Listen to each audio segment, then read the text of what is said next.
So here I feel like, no, it's fine. I feel like an idiot now here with this title because we have literally hundreds of years of labor experience here in the room. But I just wanted to go through some basics of right to work. So the structure of the presentation is a very, very brief and rough history of sort of where we've come from and how we get to here. And then I look at some of the numbers, what's in terms of costs and benefits and what you get out of right to work.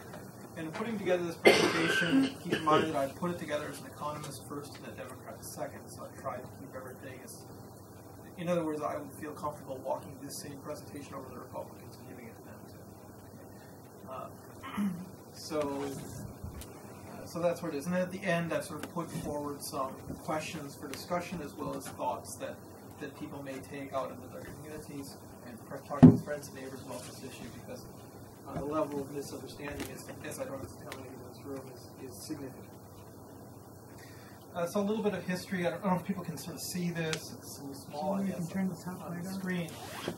Can we turn the front lights off and keep the back lights on? That might help. That is So the current situation.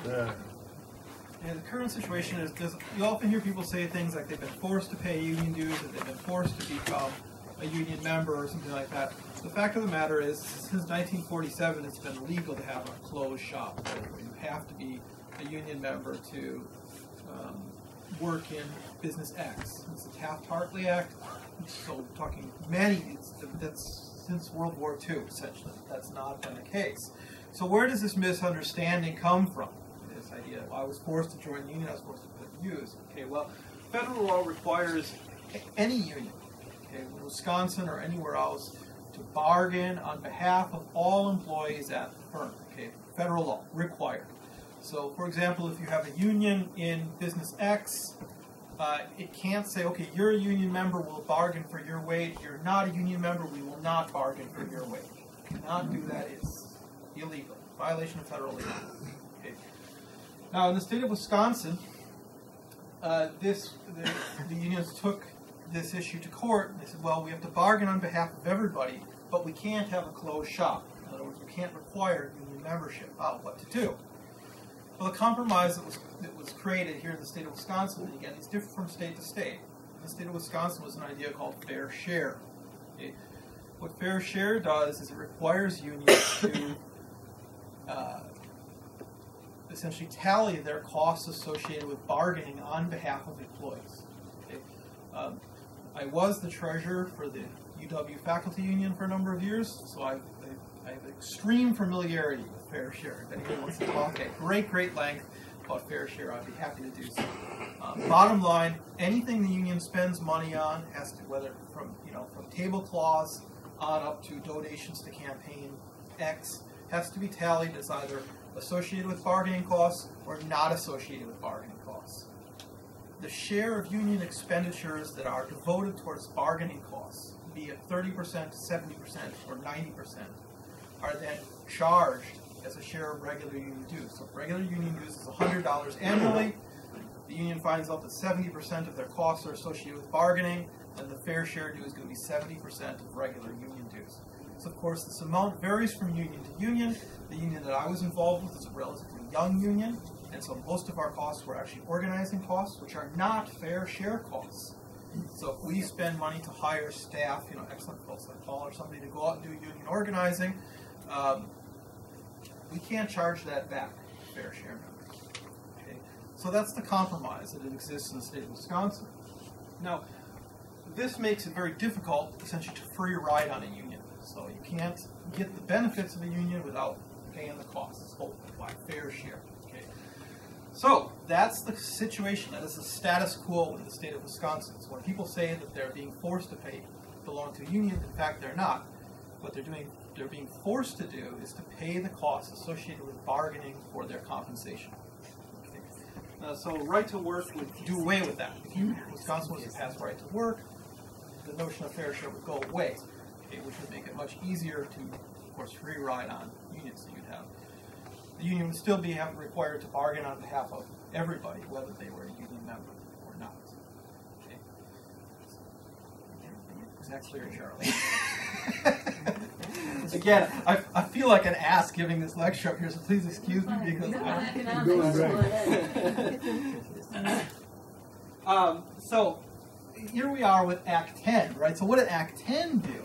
Well, Act 10 was kind of a halfway to the right to work, or I guess maybe a 7/8 way. It totally destroyed my union, so in my case it's 100% way. But Act 10 limited public sector unions to bargaining only on wages, okay, so not on other issues, workplace issues, benefits Safety, issues. seniority. Right, workplace safety issues, this is all out. And only a specific subset of wages, base wages. Right. Supplemental wages, salary schedules, longevity, those are gone. Those are non-negotiable. Gone. Absolutely. Prohibited. And those base wages can only be bargained up to whatever the CPI is in any given year. So the CPI, Consumer Price Index, people have questions about Consumer Price Index. I can talk at great length about what that is and how it's calculated after the broader presentation. So in recent years, CPI has consistently been under 3%. So you'd be talking about maximum. What was it, Mike? I know you have this figure on top of your head. It was 1.8 last year, right? Well, it depends on which time period. Like we're like January or July 1st to June would be 1.46. So we're talking a very small amount, right? So the amount of gains effectively that a union can bargain for, a public sector union can bargain on behalf of its employees under Act 10 is very, very small. Now, it's important to note that this Act 10 excluded certain public sector unions. Originally, it was just emergency services, and then there were some federal complications that got expanded to transit as well. So those three areas are fire, police, transit are exempt from Act 10. Okay. Private sector unions are currently able to collect fair share dues from non-union members. And of course, as I've mentioned, nobody in Wisconsin is currently forced to join a union, and has been for many, many decades. So right to work would eliminate fair share, and it would also, no, we don't know because I haven't seen the bill, the right to work bill, I haven't seen the details of it, but I would expect that it would remove other union rights as well. So that yeah. So I don't know if you've seen it, Lisa, but I would expect it would look like Act 10. It would look sort of like a nuclear bomb. So that's pretty much my understanding. Yeah. Okay, so another thing that you hear a lot of times is you hear a lot of people say, well, there's this huge number of people out there that are getting forced to join the union. Okay, so we'll leave aside that argument. So who are these people? What percentage? Well, this is BLS data, Bureau of Labor Statistics. The state of Wisconsin is currently 0.8% of Wisconsin's labor force's fair share. Okay, so that means that they are in a business that has union representation, but they are not a member of the union. Okay, so what percentage of Wisconsin labor force is that? It's a shade under 1%. Carol, do you have a question? I do not, sir. Okay. All right, so does that make sense?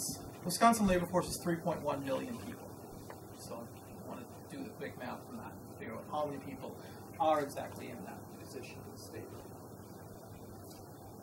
All right, so what impact does right to work have? On the left side here, I have a demand curve. Economists love their graphs, so we can't get away without one graph. But it is actually illustrative of the trade-offs that are occurring with right to work. If you listen to certain folks, it's sort of panacea. You get right to work, and suddenly all these manufacturing firms come in, and boom, the economy blossoms. And to be fair, there's other folks on the other side of the issue who paint similar sort of pictures in reverse. But the reality is, it's a trade-off. Okay, it's a trade-off. You do get gains in employment, so you move down, you lower wages, you get more labor. Okay, so you get more work. Okay, so the question then becomes: we have cons, lower wages, and we have pros, more employment. The issue becomes, which is bigger? Okay, are the cons bigger or are the pros bigger? If the cons are bigger, it's bad policy. The pros are bigger, it's good policy. Okay, so what do we get? What are those trade-offs? Put into numbers. Okay. In most cases, right to work results in some gains in employment. So you do see that movement along a demand curve. Okay, out in terms of quantity. Unemployment is slightly lower where you have right to work than it is where you don't. Wages are about $1,500 per year lower. Okay, that's not for union labor. It's not for fair share labor. It's for all labor. Me, you, everybody else. Okay. Of course, former union go to non-union. That shift is larger than $1,500. Okay. So you're talking again average wages across the labor force. Okay, so that's here. here's your movement down the y-axis here. Okay. Reduced employer-provided medical insurance and pensions go along with that as well. In other words, fringe benefits tend to shrink as well. So the total employee compensation package falls. Okay. As we would expect. You reduce labor bargaining power, you're going to bring the cost of labor down. Okay, so what do you get for it? What do you get for it? Oh, sorry. Clicked ahead. Okay, so unemployment is slightly lowered, so you go ahead of some features. So I did a job search. Oh, okay, sorry, it's ahead. Okay, so who supports right to work laws? Well, you know, everybody in this room probably knows this.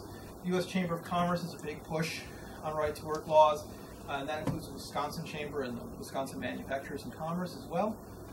The number one pusher behind right to work laws is the National Right to Work Committee, okay, which is an organization essentially devoted towards pushing right to work laws. So who is that? Who are the big funders? Well, the Walton Family the Walton Family Foundation, Coors, Bradley Foundation, Freedom Partners, which is Coke Incorporated. So, and finally, most voters, okay, which is important to remember at all times when you're thinking about this issue. Polls show, differs from state to state, polling agency to polling agency, from time to time, however, virtually unanimously, right to work polls above 50%. Sometimes as high as 75%. Okay. So you're talking about support to right to work. Here's sort of big power that supports it. Okay. But as well, you know, your average voter in the street supports right to work. Yeah. Does the average voter support right to work because it sounds so good? I mean, because most people, it's sort of like saying, I support clean water. And when you find out that the water isn't clean, you say, oh, I don't want that. So I guess I wonder, in terms of the support, is it intellectual support or is it just, you know, feel-good support? Well, we all know about polls, right? So it depends on how you phrase the question. The number of polls that have been done on right to work are without number. Okay, they're legion. So to say any, you know, to give any specifics why. So when you get a high number, I don't know, but I'd be very surprised if you got 75%. I would bet it was something like, do you support right to work? No further information, right? And people are thinking like, yeah, I want a right to work, you know, sweet. I don't have to look for a job ever again. And they say yes, okay. I want a right to sleep, but, I want a right to eat. Right, exactly. But, you know, if you could sort of condense it down, if you could boil to one issue, what kind of people like? Well, people are totally sold on this idea that they don't want to be forced to do anything. They don't want to be forced to belong to any organization. So that's why I started off with this notion of clarifying fair share. What are you really being forced to pay for? Well, you drive on the road, that's why you're forced to pay taxes. You know? Use the sewer systems, pay taxes, right? So on and so forth. So you're receiving negotiation on your behalf. Well, you have to pay for it. You know, okay, just like if you worked at McDonald's, you have to pay for your uniform. And I don't just give this to you, right? You're forced to pay for it. If you want to work here, you've got to pay for this, all right? So it's really a very similar idea for other things. You know, if you want to work in financial literacy, you've got to pay to get the training in that area and receive the certification. You can't just do like Lucy does and put financial literacy 5 cents on a box outside. There are costs associated with engaging in this type of activity. Yeah, Mike, get your hand up. Well, I don't think all the small businesses are under U.S. Chamber of Commerce, but my suspicions are small businesses support right to work laws. And the other thing is, most people aren't in unions, and when you're looking for a job and you feel you're qualified, and be very honest here, and you see a job posted and you look at it and then you find out you can't apply because you're not in the union. But that's not true. That hasn't been true since 1947. Well, pardon me, you apply, but the seniority goes to the person first in the union. I was told that when I applied 30 years ago or 40 to a social work job at the county, understandably, but I mean, it was new to me. Yeah, I couldn't. But I'm saying, I think there's a lot of things that go into this with people competing and not in a labor mentality. Yeah, that's why I wanted to summarize it. If I could just say just one thing. I mean, I mean, in my experience in union organizing, the number one thing I had to deal with was the on the waterfront mentality. You know, I don't want a bunch of thugs coming down here and roughing me up, telling me I'm saying this in a flippant manner, but I'm dead serious. I'm dead serious. Right. That was the number one thing I had to overcome. Really? Really, you think this is going to come down and rough you up because you didn't vote for whoever? But so yeah, there's a lot of those issues floating around, but I feel pretty confident if we're condensing it into one issue. If it's one thing that really needs to be countered, it's this idea that you're really not being forced to engage. Like, people always believe they're being forced. Okay, well, the union supports candidate X. I don't want to be part of the union. I don't want to pay to support the candidate. Fair enough, fair enough. But you're not. You're not paying for that. You're not paying for that. And if you were in union, any rank and file member has the right to look at the fair share calculation. And if they see, like, hey, my money's going to candidate, that union leadership is going to be in big trouble with the State Labor Relations Board. Yeah, it's a very serious thing. I mean, it's a very serious thing in terms of determining fair share. It's not something to be taken lightly. Yeah, first here, Judy, then. Well, I wanted to point out the sister's question or saying about the small businesses. Of course, you're probably not going to organize in a small business, but when you go back to Tom's chart before, if there's strong union wages in your community, small businesses are going to pay high because they want to keep you there. If you can work at business A that is non-unionized, but over business B they're paying $1 more an hour because their union is negotiating wages. So the shops that don't want a union get in there, and small businesses, they tend to offer benefits and a higher wage to keep their employees there. And then in reference to the second thing, 30 years ago, a lot has happened in 30 years, but yeah, there certainly is some specifically public sector where when you have seniority, you can get bumped. I mean, we all know that. Phil, you're sorry, Phil, his hand up. I hope I'm not been wrong all my life, but you referred a few times to, and this is a big complaint I hear with people, I ain't going to join that union. Your union gives all my dues money to the candidate X. That's illegal, isn't it? We can't use union dues to give to a campaign of a part of a candidate. We can use union dues to support member-to-member activity in support of a candidate, but my union dues cannot go directly to a candidate's campaign fund. And it has to go to a political action. Yeah, and that's voluntarily given by members. Every dollar that goes from my international, which is hundreds of thousands of dollars, is voluntary contribution. Not one penny of union dues goes to a candidate. Yeah, or am I wrong? No, you're not wrong, but there are some subtleties and details that I didn't necessarily want to get into. Yes, correct. You can't go in an accounting sense from union dues in to political campaign out. However, of course, Mike, as you know as well too, you have to create intermediary institutions, and you can say we went from here to here, and then union membership can vote on how it does vote generally, at least in my experience, on how that money gets spent. And usually, you set up a committee that usually runs that and then makes recommendations to rank and file about how that organization. So you're right, Phil. That's sort of a nuance of how you run the finances of the union that may be too advanced. But thank you for that. You just said, excuse me, but what I just heard you say, Tom, is that we collect the union dues, and then there's this pool of money, and the executive committee in the union can actually take some of that union dues through a political action committee and give it to candidates. The money that funds just let Tom answer that if you could. Not that easily. Not that easily. They can't just take a large pool of money and give it away. Well, but can you use some of your union dues if the executive committee designates it for your political action committee? Some of the money that is paid into the union can be used for political activities in that generic sense. Yeah. In that generic sense. Any disagreement on the phrasing of how I put that? There's a difference between you and what Carol's saying. Yeah, I agree. Political activity is only member to member.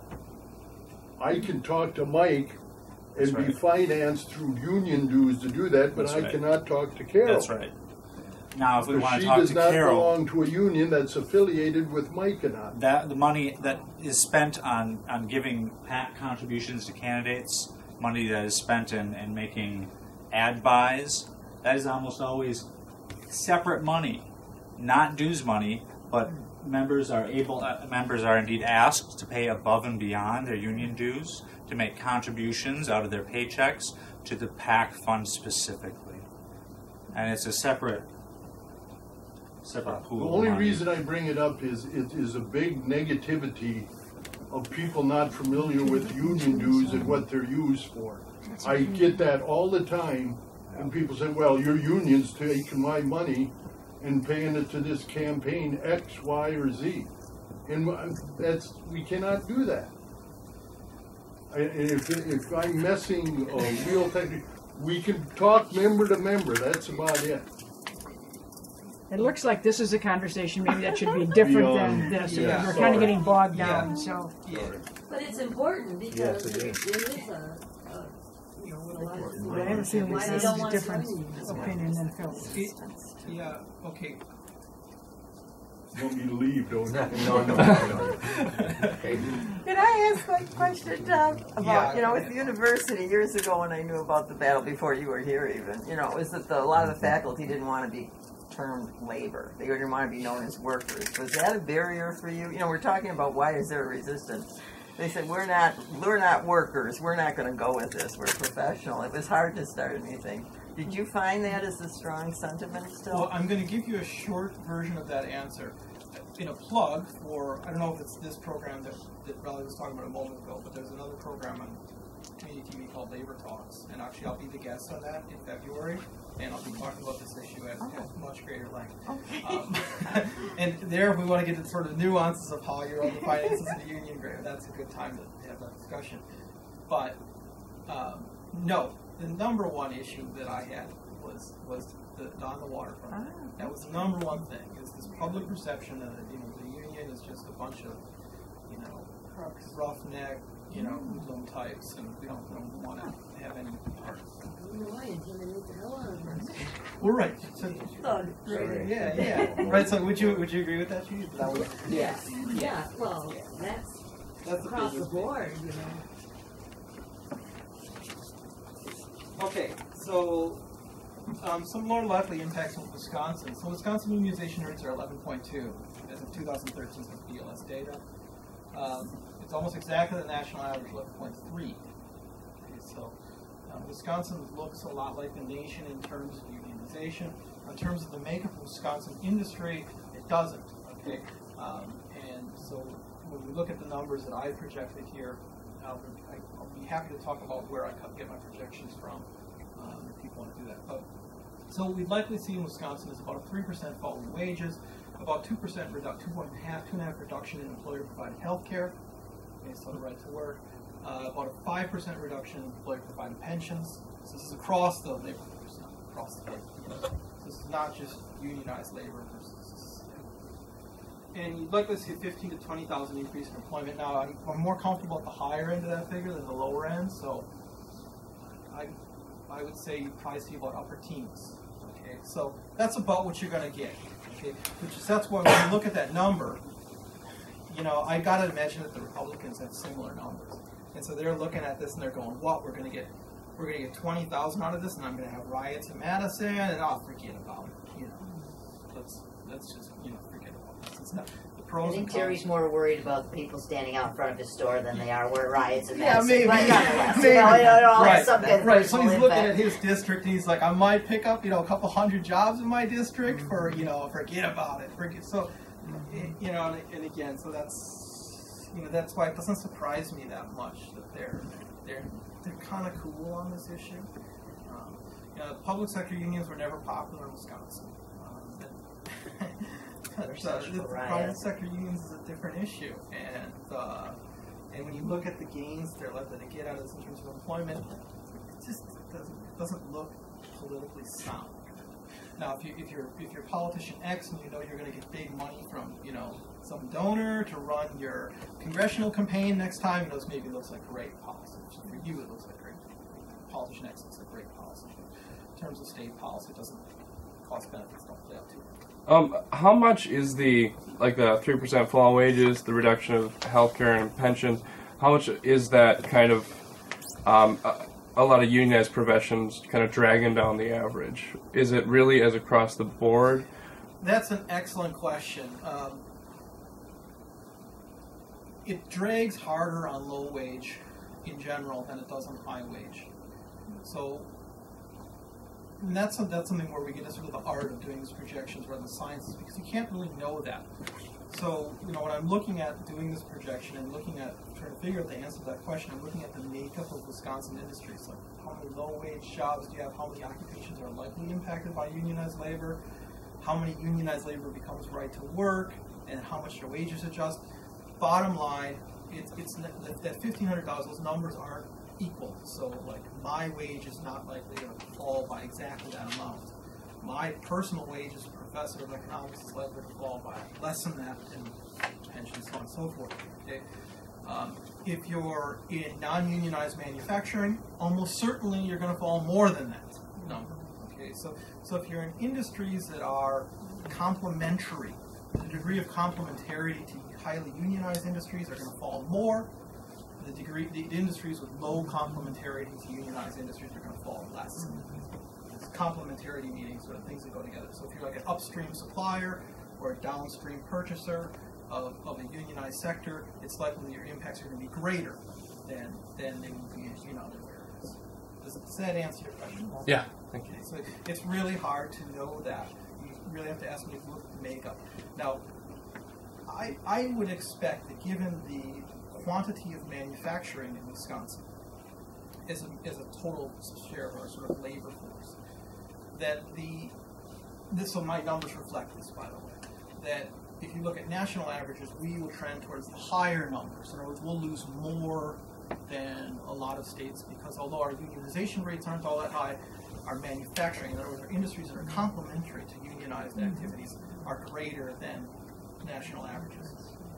Okay, so that's why I think we pull down on that y-axis in terms of the price of labor more than many other states would.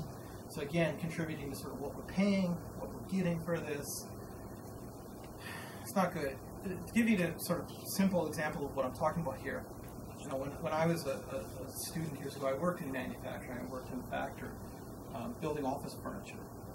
I ran a press. I was a machine operator. And we got paid union wages. We weren't a union shop, but 2 blocks down the road, there was another business that did the same thing, office furniture, and they were a union shop. So the firm I worked for had to pay union wages, or pretty darn close to it. So I was making, this is 1997, and I was making $16 an hour as a machine operator. So it's not bad wages. It's pretty darn good wages. There's no benefits associated with everything, but that's still not bad wages for a brand new machine operator to be making. So that's an example of complementarity. So there's going to be no legal shift in the orientation of those workers, but they're likely to see a significant impact in their wages because the competition between union shops is no longer there. Does that make sense? So that's kind of what I'm talking about when I'm looking at these estimates. Like how much of that complementarity do we have? And we have a lot in Wisconsin. We have a lot because there's a lot of manufacturing.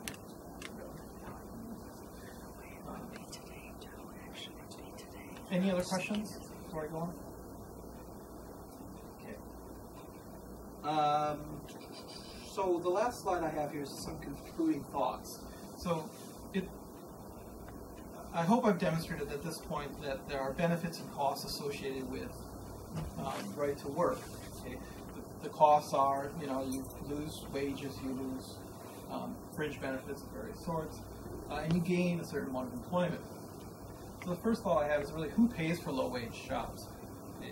If we create, let's say, 10,000 jobs or 20,000 jobs at $11 an hour, we all know you can't raise a family at $11 an hour. Barely take care of yourself at $11. So who's going to subsidize that?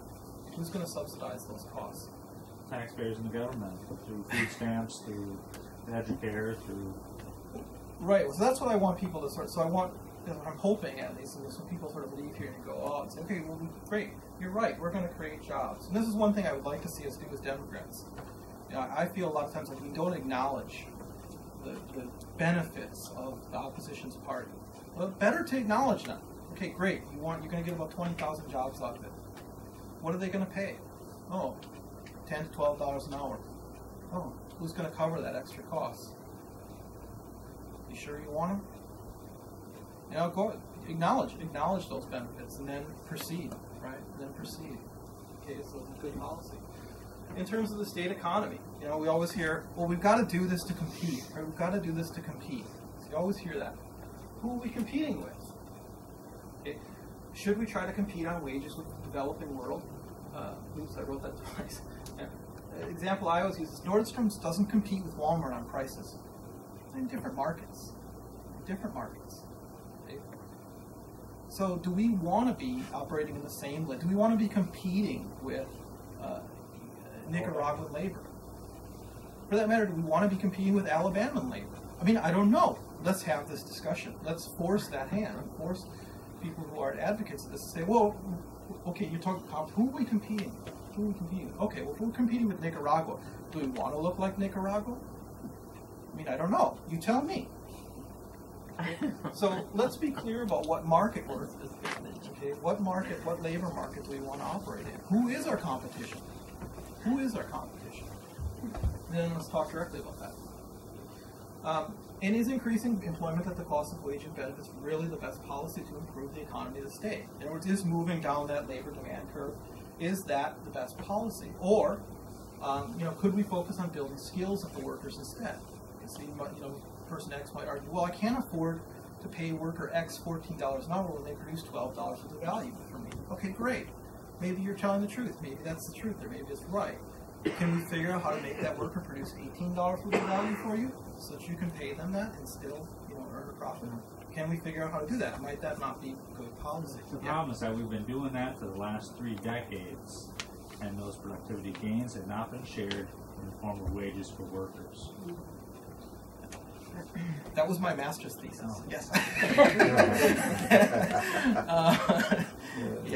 Yeah. I thank you, Mike. I shouldn't have said that. Yeah, we both know that. But again, the emphasis of all this is to sort of send people out with ideas to counter with what you're hearing. So that's true. It's true. You know, I was born in December 1972. Wages have been flat since 1973. So I'm well into middle-aged at this point. The wages have been flat my entire life. Okay? My entire life. So, yeah, it's not a panacea. Skills is not a panacea. Productivity is not a panacea. Okay? However, I would offer you this, Mike. I often think, Mike was a former student of mine, so the most dangerous thing to folks who push sort of stuff is educated labor, because that's where the labor movement comes from.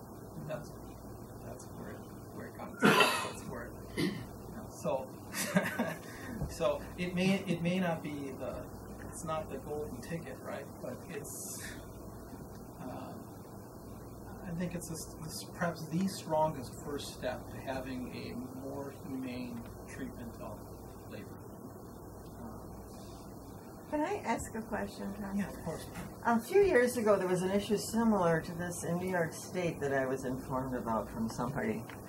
And the state decided to pay the difference for what the business could not pay or would not pay, to make it like $18 an hour. I'm just picking that.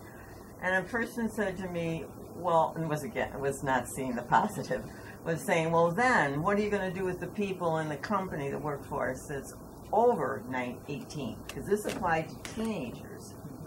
And I think the hope was it would gradually affect the other employees, but they said, isn't there going to be friction from someone who's worked there for 5? Do you know anything I'm talking about? It sounds like you're talking about wage compression. Okay. So there was the idea that you have brand new people who are earning more than people who have been. And it was to employ people and help employers raise wages. I mean, the state of New York was helping in Western New York.